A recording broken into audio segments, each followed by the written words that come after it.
आइए, आज हम बात करने वाले हैं श्री कृष्ण की चेतावनी के विषय में।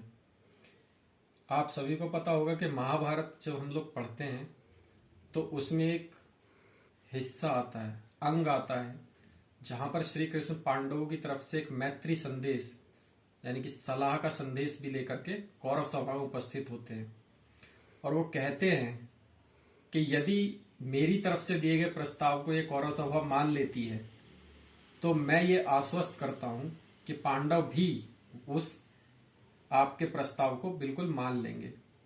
पर जैसा कि आप सभी लोग जानते होंगे कि दुर्योधन अपने ही धुन में रहने वाले व्यक्ति थे, तो वो कृष्ण जी की इस बात से भी क्रोधित हो गए और उन्होंने भगवान को बांधने का, साक्षात ईश्वर को बांधने का प्रयास किया।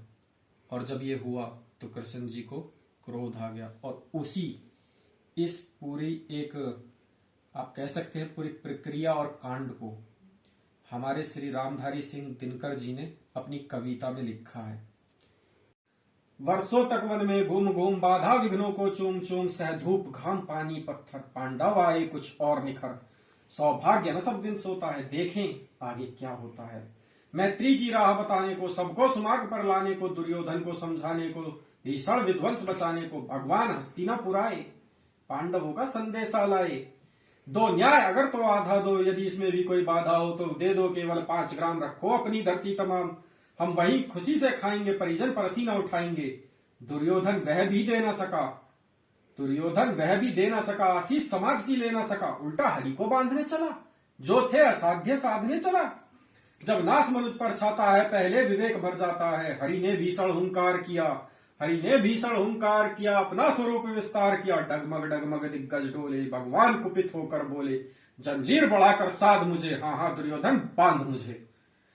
यह देख गगन मुझ में लय है, यह देख पवन मुझ में लय है, मुझ में विलीन झनकार सकल, मुझ में लय है संसार सकल। अमृत फूलता है मुझ में, संहार झूलता है मुझ में। उद्याचल मेरा दीप्त भाल, भूमंडल वक्ष स्थल विशाल, मुझ परिधि बंध को घेरे हैं, मैनाक मेरु पग मेरे हैं। दित्ते जो ग्रह नक्षत्र निकर, सब है मेरे मुख के अंदर। द्रग हो तो दृश्य अकांड देख, मुझ में सारा ब्रह्मांड देख। चर अचर जीव शर अक्षर, नस्वर मनुष्य सुर जाति अमर। सतकोटि सूर्य सतकोटि चंद्र, सतकोटि सरित सर सिंधु मंद, सतकोटि विष्णु ब्रह्मा महेश, सतकोटि जीव जलपति धनेश, सतकोटि रुद्र सतकोटि काल, सतकोटि दंडधर लोकपाल। जंजीर बढ़ाकर साधिने, हाँ हाँ दुर्योधन बांधिने। भूलोक अतल पाताल देख, गत और अनागत काल देख। यह देख जगत का आदि सृजन, यह देख महाभारत कारण। मृतकों से पटी हुई भू है, पहचान इसमें कहां तू है। अंबर में कुंतल जाल देख, पद के नीचे पाताल देख। मुट्ठी में तीनों काल देख, मेरा स्वरूप विकराल देख। सब जन मुझी से पाते हैं, फिर लौट मुझी में आते हैं। जीवा से कड़ती ज्वाल सग्न, साक्षों में पाता जन पवन। पड़ जाती मेरी दृष्टि उधर, हंसने लगती है सृष्टि उधर। जब भी मूंदता हूं मैं लोचन, छा जाता चारों ओर मरण। बांधने मुझे तू आया है, जंजीर बड़ी क्या लाया है। यदि मुझे बांधना चाहे मन, तो पहले बांध अनंत गगन। सूने को साध ना सकता है, वो मुझे बांध क्या सकता है। हित वचन नहीं तूने माना, मैत्री का मूल्य न पहचाना। तो ले मैं भी अब जाता हूं, अंतिम संकल्प सुनाता हूं। याचना नहीं अब रण होगा, जीवन जया की मरण होगा। टकराएंगे नक्षत्र विकर, बरसेगी भू पर अग्नि प्रखर। फर शेषनाग का डोलेगा, विकराल काल मुख खोलेगा। दुर्योधन अब रण ऐसा होगा, फिर नहीं जैसा होगा। भाई पर भाई टूटेंगे, विस्बाण बूंद से छूटेंगे। व्यास श्रृंगाल सुख लूटेंगे, सौभाग्य मनुष्य के फूटेंगे। आखिर तू भी भूसाई होगा, हिंसा का पर तू ही केवल दाई होगा।